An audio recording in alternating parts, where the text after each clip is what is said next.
You're watching the Eternal Tournament Series.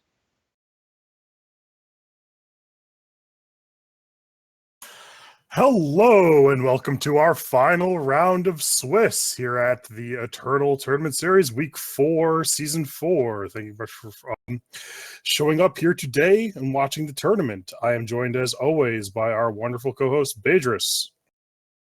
Hey everybody, we got a great matchup to show you for our final round.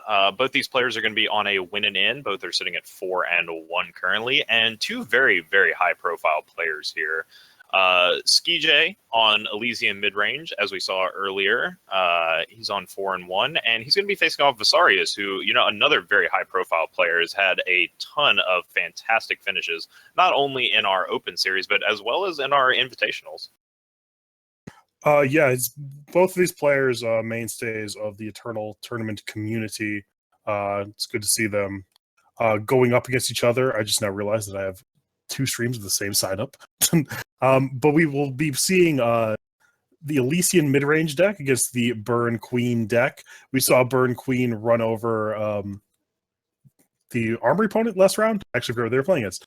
But VSarius' build looks largely similar, and actually I think it's the exact same as what we just saw out of Manu.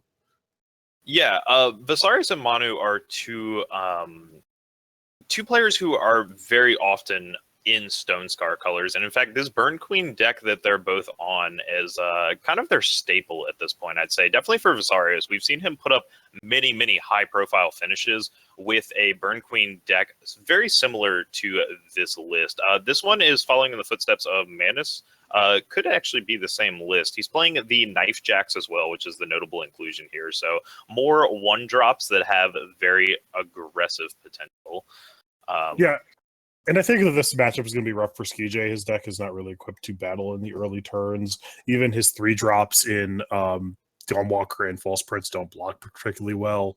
And then he only has one 4-drop in Sandstorm Titan. The other 4-drops in Obelisk doesn't affect the board in any way.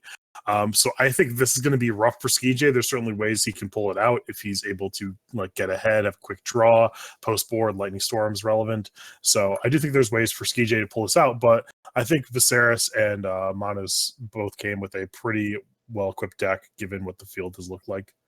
Yeah, absolutely. Burn Queen definitely having a good showing in the field today, and we are hitting the mulligan stage for both players here, and I think one of the most important things I'm noticing right off the bat is that TheSkeeJay is on the play, and that's very, very important for him against Burn Queen. If Burn Queen is on the play, it's twice as hard for a deck like Elysian midrange, who is slower, as you said, to be able to fight on the same front, because that extra advantage of VSarius being able to get in the first attacks does lend him to being the much more aggressive deck that can just run his opponent over.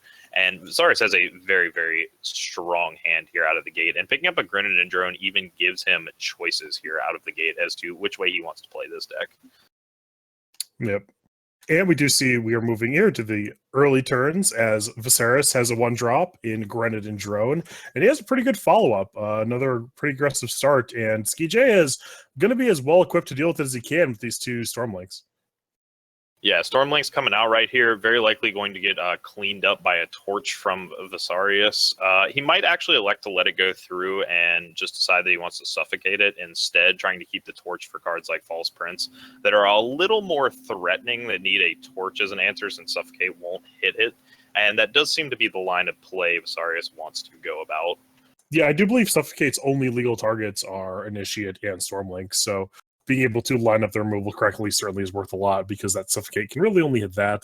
We do see this Initiate get thrown down and leaving up another Stormlink, so TheSkeeJay's had about as good as a draw as you can ask for, given how bad his deck's early game traditionally can be.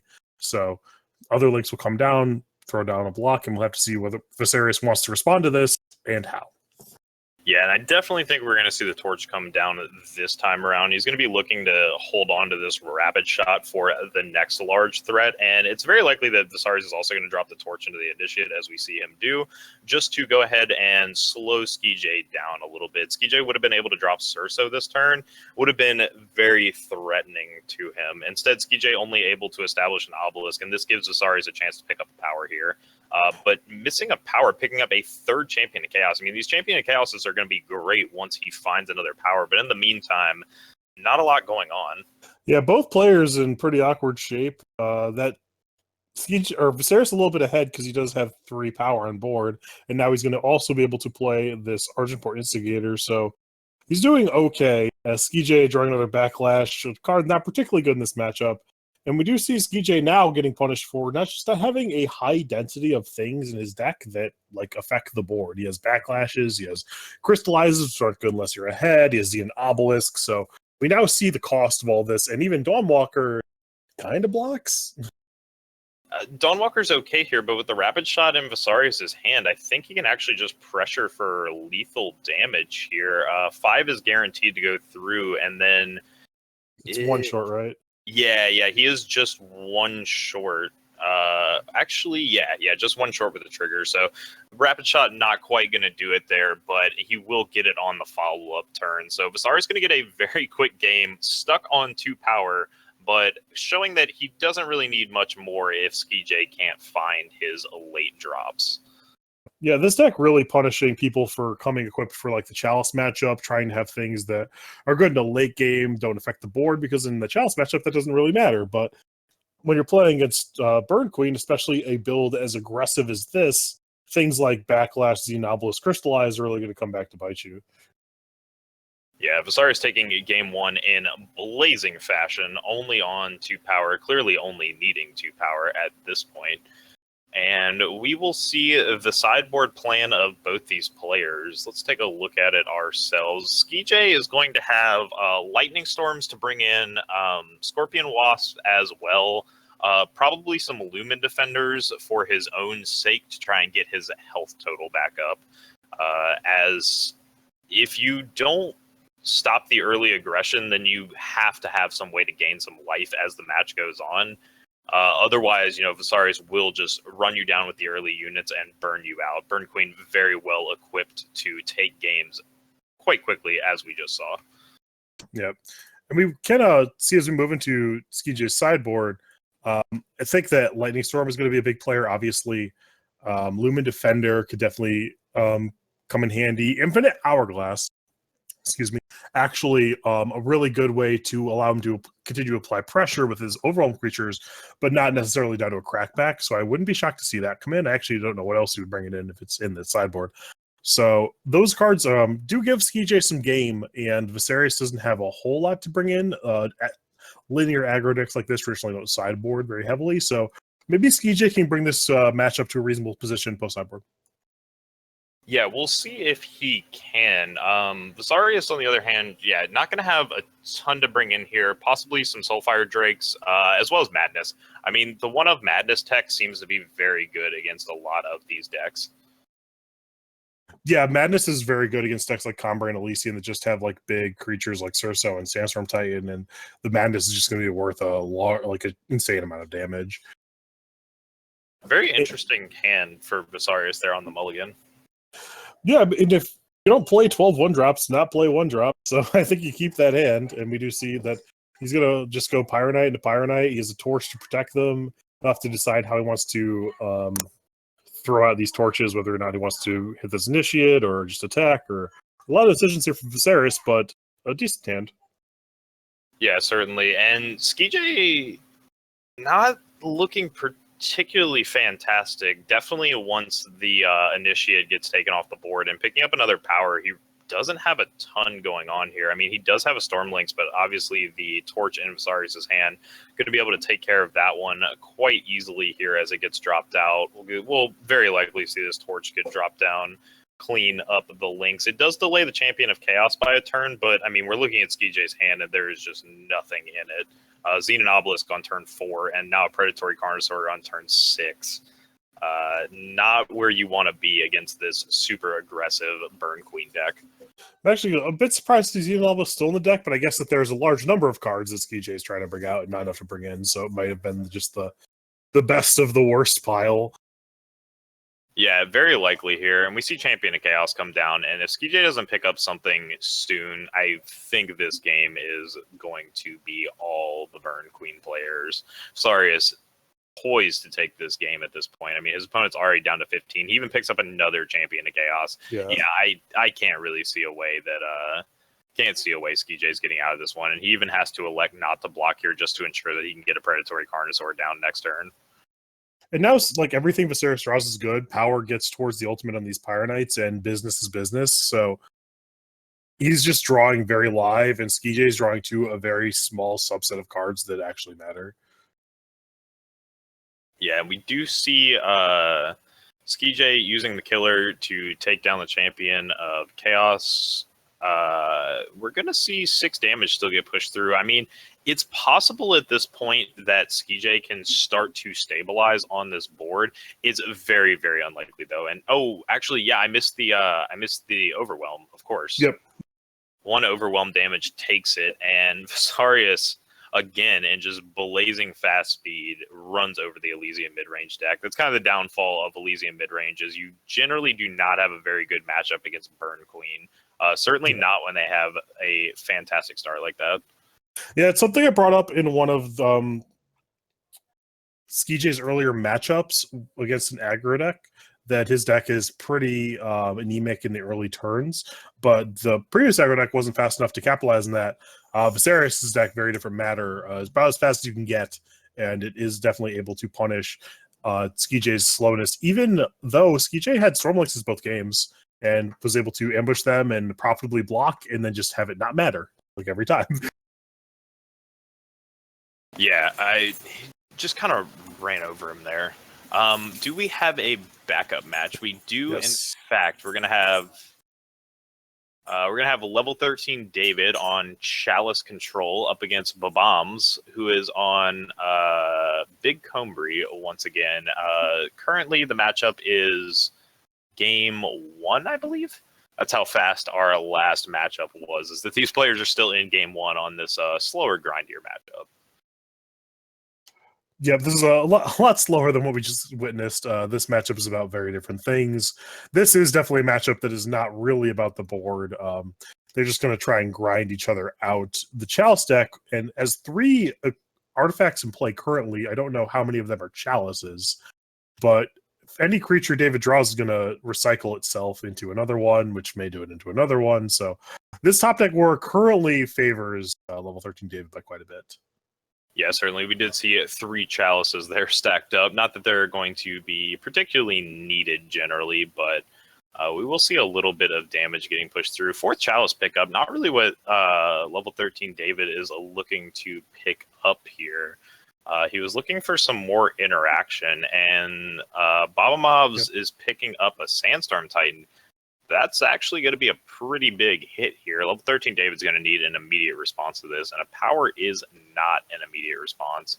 Level 13 could obviously drop his 4th Chalice, but that's not really going to get him anywhere. So he's got 1 draw step to get himself out of this situation. Well, there's a Desert Marshal, but this is actually interesting because he can't tap it to draw, and then if he does and he bricks, he dies. Yeah, so he's going to roll the dice here instead of just electing to jump block. He actually wants to make forward progress, and he does do it.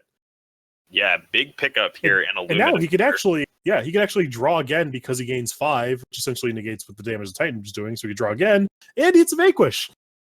Wow, and a fantastic series of draws there for level 13 David, not only saving himself from certain death with the very risky draw, picking up the Lumen Defender, putting his health total higher, and then picking up the Vanquish with the 2nd Chalice. I mean, this is fantastic. Now, babamavs definitely going to need something to answer here. Looking for a Great Parliament. That would be the card that really gets him out of this situation. To just fly over in the air and crush level 13 David in 1 turn would be huge here. As it stands, though, level 13 David's going to get aggressive here and now with his Lumen Defender and start pressuring babamavs' life total. Yeah, the Combat Healer does buy babamavs quite a bit of time. It prevents the Desert Marshal from attacking. He's only taking 3, gains him life. Now he's Valkyrie Enforcer, so He's going to have a bunch of draws. He's not under a huge amount of pressure, although any creature David draws again is just going to get cycled, as this Lumen Defender will show. So, see what this chain yields. Permafrost, nice pickup there. Curious to see if he's going to use it here. His life total is not under a ton of pressure. Interesting. Yeah, it looks like he's actually going to go for the Cumbra Healer so that he can start getting aggressive, realizing that he doesn't want to just dirtle this game out forever and that he would rather get aggressive and not have to risk something like wiping the whole board. Yeah, he does have the safety valve in the harsh rule, so if things get out of hand, he can pull the trigger on that. Until that point, though, I do think he is well served to try and end the game. Yeah, and here is the power of the Chalice deck. We're going to see a Temple Scribe draw a card, end up drawing 2 cards, and then we're just going to see a level 13 David continue to cycle multiple times in this turn. Very likely just going to establish an Amber Acolyte, drop another Chalice trigger onto it, and then possibly the Lumen Defender follow-up if power permits. Yeah, we see David being a little bit timid, not wanting to extend to a harsh roll, which is probably like the only ways that he loses this game. So he has enough pressure, or at least he thinks so, and he's just going to do that. And babamavs is going to concede. Moving into game 2, we will be going. So yeah, we'll see how both players like to sideboard for this matchup. Yeah, we're going to see the players hit the sideboard here, and this is a very interesting matchup. You're very, very grindy. We've talked about this matchup kind of all day. babamavs, unfortunately, on the Big Combri variant that does not have Votigan, so he doesn't have just the instant inevitability of drawing his 3-piece combo and running it off completely. Yep, it still has a solid top end. I do think that the Combri deck is a dog to the Chalice deck. I think you need to get aggressive and try to run them over before their Chalice goes online. There's also 3 decays in babamavs sideboard, which once you destroy the Chalice, the deck is like kind of non-functional. The Chalice deck really, really relies on Chalice. So if you can kill that enough times, get through like the Alien's Favors and the Protects or whatever David is defending the Chalices with, that is certainly another path to victory. Yeah, absolutely. That will be his secondary path to victory here in this game.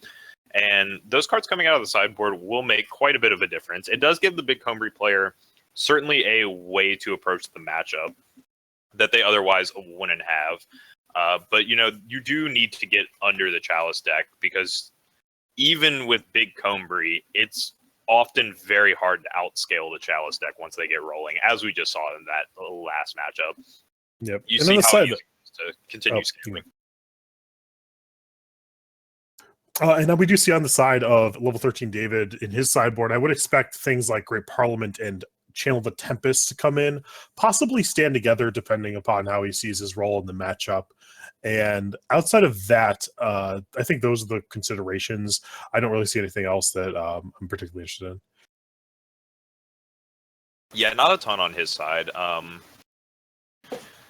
You probably just bring in Great Parliament, Channel of Tempest. Yeah, usually the person who's favored in the matchup doesn't need to do a whole bunch of sideboarding, and we do see that again on the side of David, that this has a little odds and ends to bring in if he wants to. Yeah, it doesn't really need too much out of his sideboard. Possibly some Permafrost. Wouldn't be the end of the world to bring those in. Maybe a little bit of removal, but honestly, yeah, I mean, his game plan is just so solid. Chalice is one of those very well-rounded decks, especially in this matchup since he is the favorite deck. Yeah, Permafrost is a little awkward in this matchup because you don't really care about the creature's bodies as much as you do what they're doing. So like Ironthorn and Mystic Ascendant don't really care about Permafrost because their text boxes still matter. So like if you had like more like actual removal for those, yeah, like that'd be great. But it's Permafrost doesn't actually do that. Maybe Vanquish would be a reasonable consideration. And we do see us moving into game 2 here as players have kept opening hands. There, we have a little bit of an awkward one for a level 13 David. He does have Chalice. Actually, this is, I didn't see the Seek Power. Yeah, this is going to be fine. And then the Borderland Ranger, Amber Acolyte is going to actually smooth things out quite a bit. So definitely smooth sailing here for level 13 David.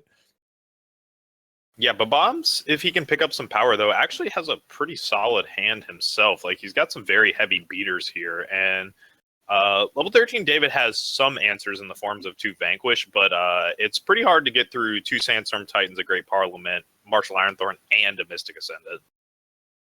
Yeah, babamavs can draw power. Like, his hand is great, although he failed to do so, and now he cannot cast anything. So this is going to buy level 13 David the time he needs to like set up the Chalice. Chalice really struggles against decks that can actually punish them for like doing nothing on turn 4 when they play their Chalice. And babamavs deck can do that if they play Titan, but it didn't work out this game, so now he just gets to free roll the Chalice. There is the power turn late, so we will get to start playing to the board a bit. But the engine is going to start rolling here, and we do even see several vanquishes on the side of level 13 David. Yeah, absolutely. You're not really under a ton of health pressure in the current situation as level 13 David, so you definitely have an opportunity here to take advantage of this vanquish and tap out for the turn, powering up your Amber Acolyte. Yeah, so he's just going to be able to either draw or block depending upon what he's inclined to do from turn to turn. Like, he could, for instance, play this Temple Scribe this turn, vanquish the Titan, and then draw next turn with it. So you're actually making forward progress with Quitchers and play the Chalice, but you're not dying the Titan. It looks like he's going to elect a Mirror's Disciple, make a Death Toucher. That also fulfills the same purpose. He gets creatures in play that he can Chalice next turn, and also Cult the Titan. Yeah, certainly. babamavs with no good way to remove that. We do see an Owl token come out. I'm curious to see how this is going to make level 13 David respond. Picks up a Desert Marshal here. That's pretty big. He still does have the board checked, because the 4-3 can just trade with the 4-4, or the Death Toucher has the Sandstorm Titan. He doesn't even need to fire off this Vanquish. He can just pass, which we do see him elect to do. Yeah, he can just hold on to it for quite a while.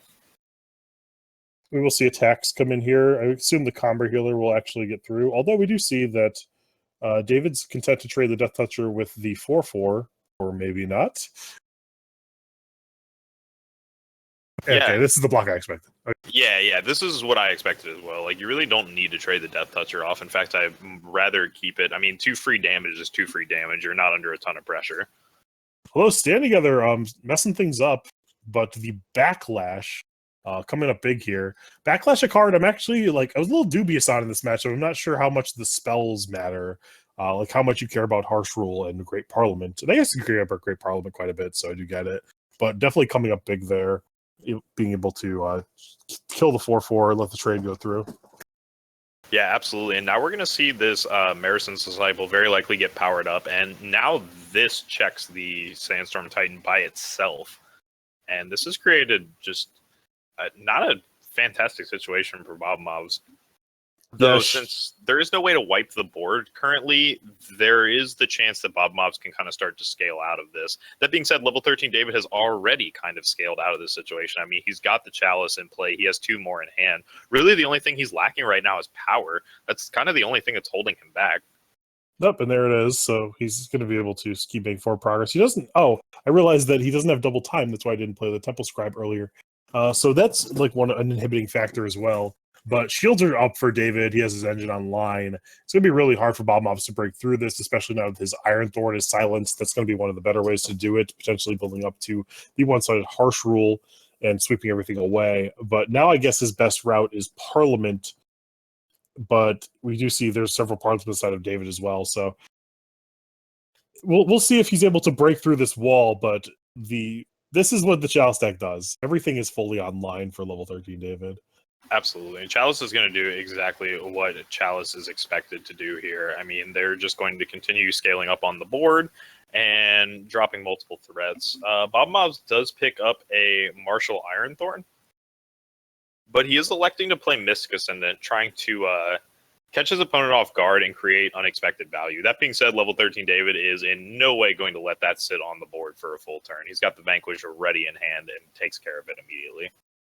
Yeah, I think babamavs determined that he can't wait to get value from those. The game's spiraling out of control too quickly, so he wanted to play Mystic Ascendant and hope to draw power, and then play Ironthorn and get value from both.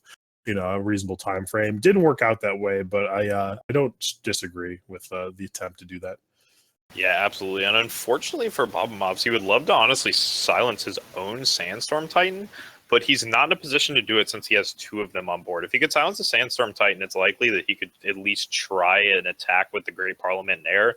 Level 13 David could obviously check that in some way, but as we see, babamavs trying to swing in with the Sandstorm Titans and create value, but they're just going to get blocked very cleanly here. And in fact, he'll get some very minor units out of it, but the big 4/7s are still going to be on the board, creating this this wall for level 13 David. Yeah, and even if like this whole board dies, David just gets to refill. Like this is too much for the combat deck to slog through. Like even if these like were all chump blocks, David could just play these scribes, draw cards, chump block again. Like I don't know how forward progress is going to be made through this board on the side of babamavs. Yeah, it's a very difficult position because a harsh rule really doesn't put you in a good situation to reestablish since, as you said, I mean, level 13 David's got a handful of cards. He can reestablish the board at his own will, and he has the Chalice as well. This is just going to be cranking out. I mean, he even has a second Chalice, 3 Chalices total, that he can get to using it anytime he wants here. He's actually running into a problem where he like will overdraw if he keeps like drawing things with the scribes and chalice. He needs to play something else this turn. Yeah, Island's Favor not going to actually do it, though. Taking a quick look at the replay, trying to figure out what's going on here. Yeah, just reviewing his attacks and blocks and seeing what swings were made here. Both the Titans didn't get traded out. Yeah, I think that is kind of interesting. I actually didn't notice that. Both Titans swung last turn, correct? I do believe so, yes. That's very interesting that both Titans didn't get traded out. There were very clean trades for level 13 David. I think you're happy losing an Amber Acolyte and a pumped up Desert Marshal to trade out both Titans there. Well, I know you're in bad shape when they discard their namesake card. Yeah, I mean, level 13 David really is just like, I mean, I've got my Chalice. I even have a second one for backup. I really don't need to be playing these in multiples at the moment. There is a Mystic Ascendant now picked up for babamavs, but we do see a Vanquish in hand to take care of this Martial Ironthorn to prevent the big combo from going off. That being said, if he does go down the line where he takes care of the Martial Ironthorn, it's very possible that the Mystic Ascendant does go unchecked. A harsh rule picked up here, though, for level 13 David means that I think he's actually going to be the one looking to reset the board here before too long. I mean, yeah, he could like just alpha attack, get whatever damage, reset the board, Channel Tempest. He could still have the board, Channel Tempest next turn. He could like do whatever. There's like 6 million ways he can win this game, but I'm pretty sure he's just like still on the 100%er. Yeah, I don't really see a way out of this situation for him. Definitely, if this Mystic Ascendant comes down next turn, I feel like we'll see an A-space type attack here, and we'll see a harsh rule follow it up just on the sheer basis that babamavs is only going to have 2 cards left in his hand, and level 13 David has a lot more than 2 cards and seemingly endless value. Yeah, you certainly see how this deck came to prominence because Big Combre and Stone Scar were like the 2 perceived best decks for the longest time. And if a deck has this good a matchup against one of those, and I could certainly see how people started to gravitate towards it. And this actually, it's hilarious that David's biggest problem right now is like he can't actually draw cards because he would overdraw.